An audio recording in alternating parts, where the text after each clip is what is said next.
Well, I can see that it is about the right time for us to begin the session.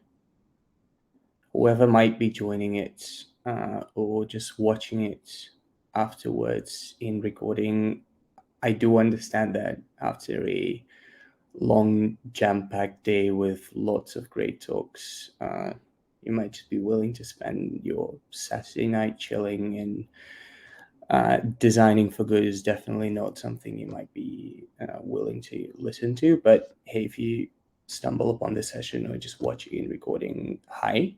Mm, My name is Kristian. I am a senior product designer at Grab, which is a Southeast Asian super app for deliveries, taxi, ride hailing, and many other things. But that is not the way I usually introduce myself.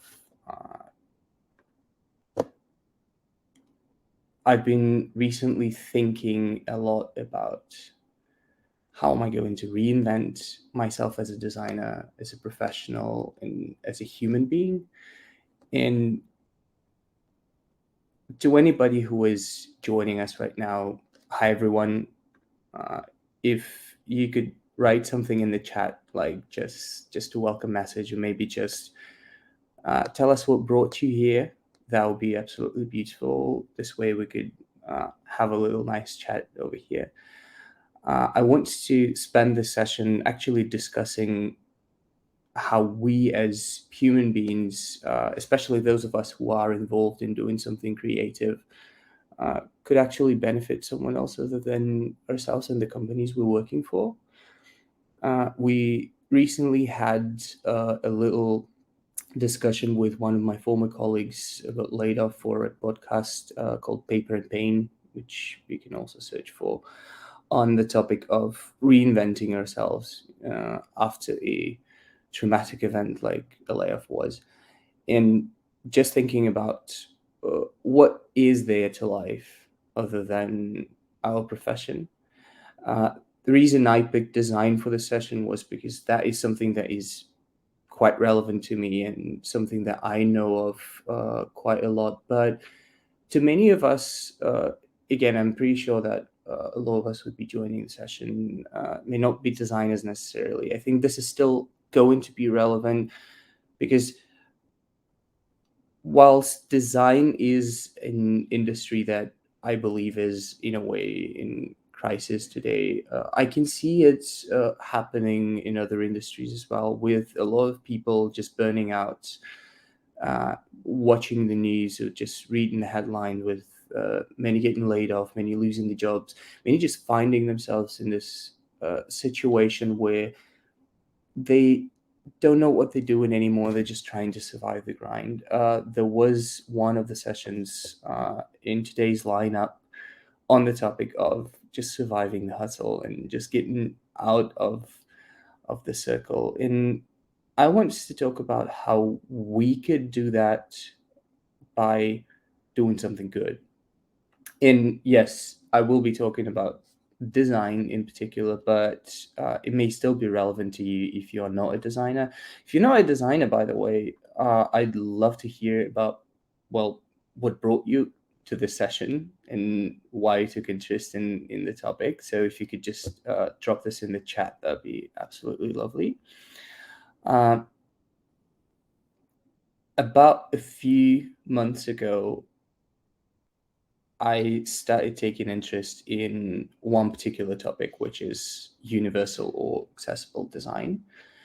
Uh, it had started with a little book that's called Design Meets Disability, which is an absolutely wonderful gateway into the world of tools products in an entire industry of designing things for a diverse pool of people. So the book covered many different aspects of designing for disabilities and people with impairments. And as someone with a mental impairment, I found it especially relevant. So I came back to my team and I thought of ways that our products could get a little more accessible and realize that a lot of people don't really know what I'm talking about.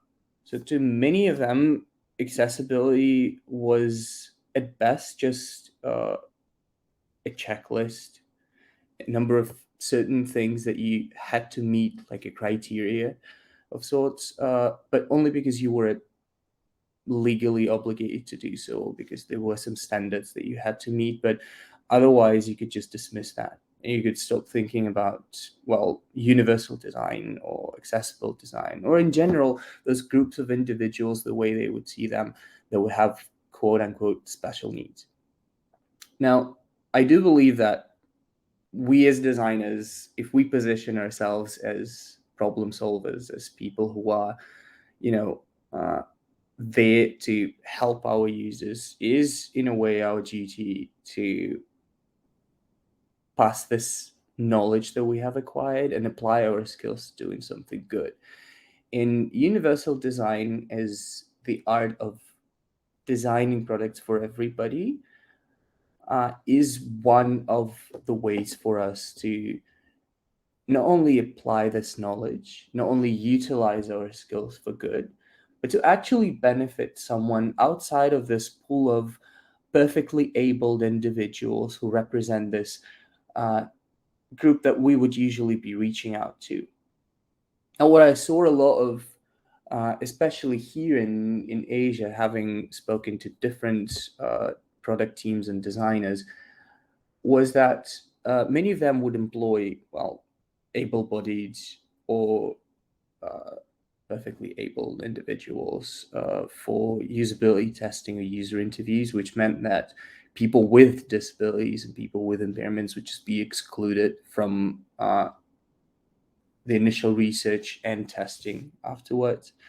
Many product teams had very little concerns about people with impairments when they were designing and shipping their products, especially when they had, tight schedules. And right now I see a lot more of this, with many companies being concerned with going profitable or just trimming down the expenses. So we had a giant pool of users that was completely excluded of the process. And as a result, it made me think of what we do as designers, and it made me switch my attention from working, quote unquote, on delivering minimal lovable products to actually delivering products that everybody can use.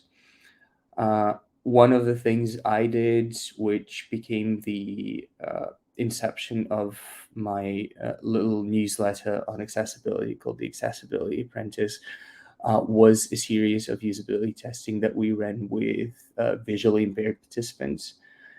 And to me, that was a rather unique experience, because reaching out to a community of people that I never interacted with in that capacity, getting a chance to talk to people who used our apps and our products with assistive technologies, and stumbling upon challenges that we could have never thought of as able-bodied individuals, sighted individuals, that showed me that there's an entire different world of interactions that spans way beyond a checklist, that is way more complex than I assumed it was, and that has its own expectations that we as designers, as people working on a product, had to meet. So in a way, it was eye-opening, and it made me rethink the designer that I want to be. On the other hand, it helped me implement some of the changes on the product level and on the organizational level as well, that I can now, speaking of reinventing myself for myself, put in my portfolio and help myself stand out, because that is something that not every designer has done, especially not those that I've worked with. A case study of implementing accessibility standards across different functions and verticals within the organization. A case of working with participants representing a group of individuals with visual impairment, and a case of improving customer experience, not only for this particular group, but in general for different groups, because accessibility standards, as we know, they benefit everyone. So I guess my takeaway from doing that little exercise was not only that we as designers need to be helping users, it was also that users are different. They are truly diverse, and this is something that we should be striving for. That I can use this to improve our existing products, but also to improve our practices and improve my practices as well. Because now when I'm working on something else, on another product and another service, I now have those considerations that would never occur to me before. I can use it to spread this knowledge. I started doing the Accessibility Apprentice newsletter. I shifted my entire attention to a totally different field, from doing user research to doing inclusive research, to doing accessibility and universal design. And one thought that keeps popping up in my head is a thought that stumbled upon in a book called Universal Design, is that when we design for aging population, we're not really designing for the elderly, we're designing for ourselves when we get older. And this applies to accessible design as well. When we designing for disability, we are actually designing for everybody, because there are permanent disabilities, but there's also situational disabilities, temporary disabilities. So at the end of the day, your, for instance, super user could benefit from your app support and keyboard input as much as anyone using assistive technology. I know that this might sound a little scary, especially to those of us who do not work in the field. And I do understand, again, 8 p.m. on a Saturday, this might be a little tricky. If you pop into the session, feel free to ask questions. Just introduce yourself in the chat. I'd love to have this little conversation before I get to the second topic. I did promise to talk about something else other than accessible design, because at the end of the day, accessible design is something that is tied to your job title as a designer, a little more than the second thing I wanted to talk about. So if you do have questions, just drop them in the chat, will you? But the second thing that happened this year, and the second thing that I want to bring up as part of today's session, is how we can be better designers by helping others. Now, assuming that you do have a job, you can, well, become an accessibility designer or join an accessibility team, or otherwise, embed universal design practices in your daily job. But having attended lots of sessions here, and I've been given a few talks, and I've met many young designers, realize that a lot of them ask the same question: how do I get a job? How do I get my first job, especially if it's something that they have not done before, right? They just straight out of boot camp, they made a career switch. They have no idea how to get a job as a novice designer without this practical experience.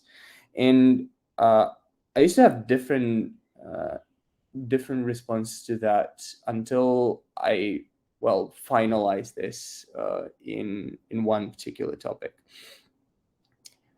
I think when you do something for the people, when you solve problems for the people, this is something that you want to show in your portfolio. So when a hiring manager or another designer is just looking at it, they're not just seeing some shiny products in there, they're actually seeing some real problems solved. Now, where do you find those problems is another question. To me, I found in rather unexpected area where I discovered that, well, there's a lot of problems to be solved and very few designers actually solving this. So that presented an opportunity to not only expand my area of expertise and work in something new, but also get a few other projects in my portfolio.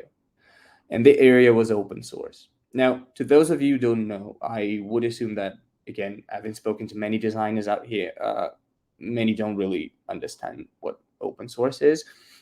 Open source is technology with source that is available, usually openly maintained by groups of people, community, and in many cases available for free. So that means that you are not locked into a particular format. Like when you paying for Photoshop subscription, you can't just keep Photoshop on your device. You can't modify it in any way because you don't have access to the source code. Well, if you stop paying for it, you are like in a Cinderella fairy tale. All of your files just turn into nothing. But with open source, like if you're a designer, you may be using Blender.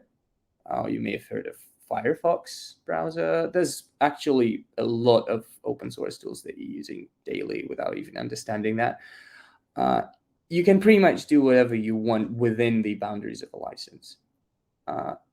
The issue is, however, that open source is usually engineers driven.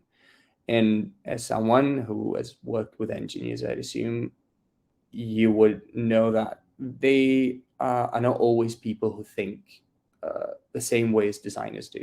So to many of them, research encompasses slightly different things. They are more concerned with delivering robust code or adding more features to the product that they see necessary. So many open source projects do not have designers on board for a very good reason. It's plural. Reason number one is an engineering club. So designers are not really usually welcome there at first, as designers believe it to be. We'll get to it in a second. Designers are scared of GitHub. I've seen a lot of them, not everybody, again, don't generalize here, but a lot of them don't know how to get started on GitHub. A lot of them have no idea what it is, how it works. Many, just like myself, I'm a naturally shy individual. The prospect of reaching out to someone unknown, pitching someone, cold calling is something that terrifies me greatly. It's a horrible perspective, especially when you start thinking about getting rejected. Terrifying, truly. In many cases, there's just no existing design practices. So a lot of those products are actually not really well developed in terms of design. They don't have design systems or even UI kits. They don't use Figma or anything. So to us, they don't even have research insights repo. So to a designer who's just stumbling upon something within the open source community, they don't know where to get started. So I'm going to tell you a little story. If you do have questions regarding that, just feel free to drop them in the chat. I'll get to them in a few minutes. So a few months ago, I stumbled upon this little tool called Formbricks. It was founded by a couple of folks in Germany that was presented as an alternative to, essentially customer insights tool. So anything like Sprig or Refiner, that would pretty much be it. So you could use it for free. You could embed it within your app or your product and just start using it. So I joined the Discord just out of curiosity, and I got reached out to by one of the founders of Formbricks. And the funny thing was that when he asked me what I was looking for, which is something that he does to everyone who joins the community, I told him I was a designer, and if there was something that I could help him with, I'd be more than happy to. And we started working together. But instead of just doing what many designers would do, say 7 years ago, when they would just jump in, redesign a logo, and move on with it, we actually started working on establishing the practices. We set up a repo. I'm going to share the link later in the chat as well. We set up a repo with customer insights, UX audits, market analysis that we did, and all the links that you would like to go through getting started as a designer. We set up an issue template. So essentially, how do you create a ticket for designers who would be joining your little community? We delivered a few cases. So we redesigned the onboarding, we updated the settings page, and we wrote case studies to demonstrate how we delivered impact. So for onboarding, we had a metrics that we set up, customer acquisition and customer activation. We observed it for 2 weeks and a month, and we circled back to it. So we wrote a case study showcasing that we doubled customer activation with that particular feature, and going over every single thing that we did for it. So as a result, we now have a community of designers who are working on different features. We have people working on accessibility. Someone's redesigning the core user journey. Someone's doing notifications. I'm just trying to oversee what's happening, just help people either get started or just reviewing their files, making sure that what we deliver is up to standards. And the thing is that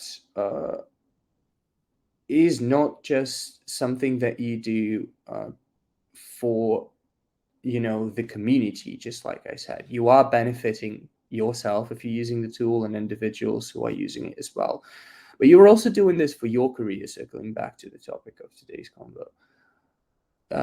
You are adding unique case studies to your portfolio, which is incredibly relevant if you're a new designer, if you're someone who's just getting into the field.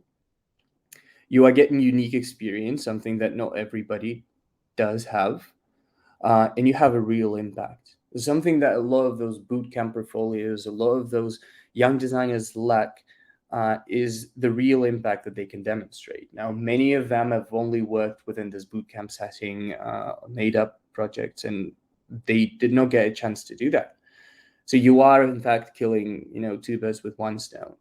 You are helping a community of your choice, and at the same time, you are helping yourself. You're learning new things. You're learning how to communicate with engineers better. You're learning how to work within the realm of open source. And at the same time, you are adding something to your portfolio that will help you stand out. And I've had a few chats with hiring managers, not looking for jobs, but just chatting with them. And to many of them, the topic of open source is something they take great interest in. Again, surprisingly, is not too many designers joining it. In you, as a designer, if you are one, have a really good chance. There's very little competition for that matter, because a lot of different projects pop up every single day. There's a lot of opportunities. So don't be shy. Do reach out. Find a community that you would want to contribute to, and reach out to the founders. And trust me, they'd be more than happy to welcome you. If you do have any questions, just check the chat. I'm going to have a look at what we have. We got a question from Erwin. What about world localization ready design? That is a really good point. I want to refer you to one little article that I wrote. I will find a link for you in the meantime. I'm sorry, linking to my own articles. There must be. So the article on designing for the Chinese market is an example of localization versus translation. There is a really good topic, actually. So if I'm getting your question, if I'm not getting your question right, please feel free to correct me. But working on actually localizing a product versus just translating the strings is a rather interesting challenge for a designer, because you get to first of all learn what cross-cultural design is. There's a really good book on cross-cultural design. It's called Cross-Cultural Design, that you can search for. It outlines the principles of what makes design truly cross-cultural and why you need to be considering localization as adapting your products to local culture and market. You get to do a lot of research on the ground, because something that you deliver for, say, Singapore in this particular example, will not work in, say, Cambodia. Just to give you, a sense of it, ride hailing is something that you can easily do in Singapore, because everything is very well designed in the city. So you always know how to get from point A to point B. Whereas in Cambodia, for instance, the numbers on the houses are not usually well regulated as far as we know, so they can be a little irregular. So finding the exact address might be a little challenge. So what we do at Grab today is we have this little feature where people can actually just point to the address on the map, or just tell to the driver where to go exactly, which is an example of a localized design. Localized content and the impact on visual design. Yeah, that is pretty much that. So you have that as one of the aspects, and the second one is the let's call it the contextualization, because you have languages that do not only look differently, like how in German your words are much more lengthy than, say, in English or in Chinese. So you do need to adapt your designs to that. That is also one of the considerations that you should have. But it is also a matter of how your product communicates with your user. It's something to be mindful of. There was a question on checking open source opportunities on GitHub. Very intimidating. Yes, absolutely. But I do have a silver lining for you. So the first thing, yes, a little bit of self-promotion. I did send a link to Formbricks GitHub. That's something that we set up.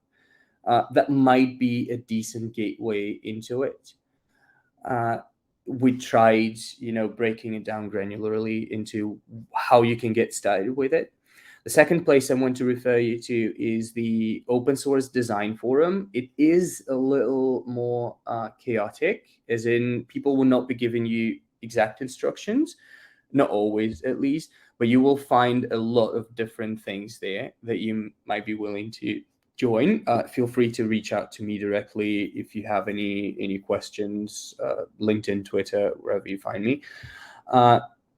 And would I recommend the designer learns the basics of coding? Okay, I did start my journey in design as a front-end developer, so maybe that is why I feel that this is a little easier to me. But I would not say that you need to know how to code in order to get started with all of this. You can find a more mature open source design team.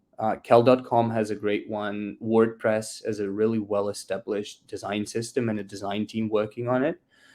So you can just join one of those products and, just look around, ask people for help if you need to. There's a lot of great designers working on them.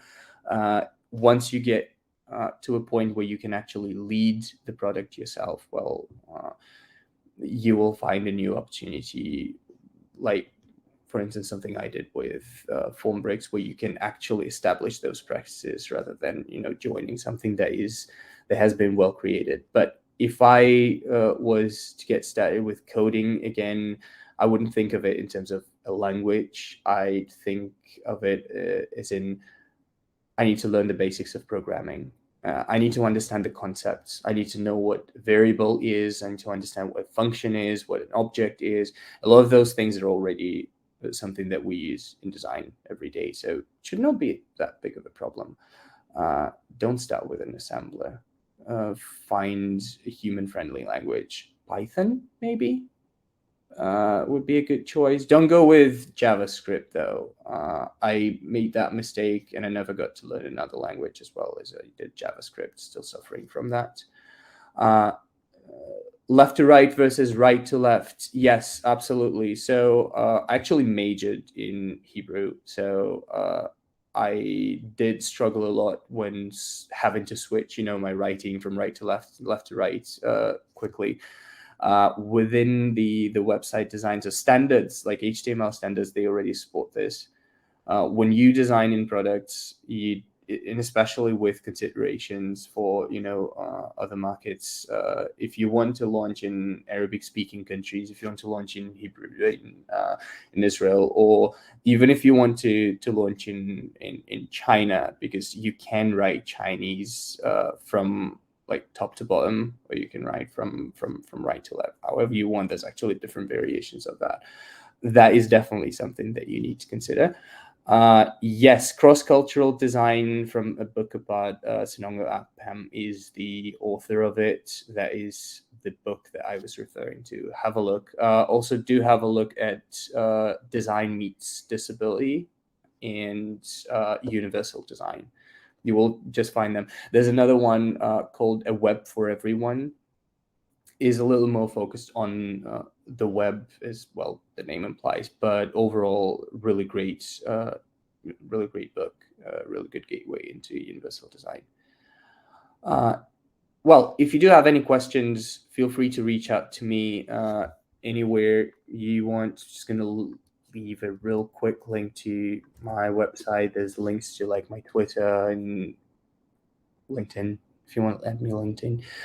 There's also a link to my accessibility newsletter if you do want to subscribe to that and study accessibility with me, because, well, I'm still making my very first baby steps in it. That'd be lovely. So if you have any questions anytime, feel free to text me. Otherwise, have a great evening. In my case, a great day, because it's 8:30 in the morning. So I'll go get started with my Sunday now. Cheers, everybody. Thank you.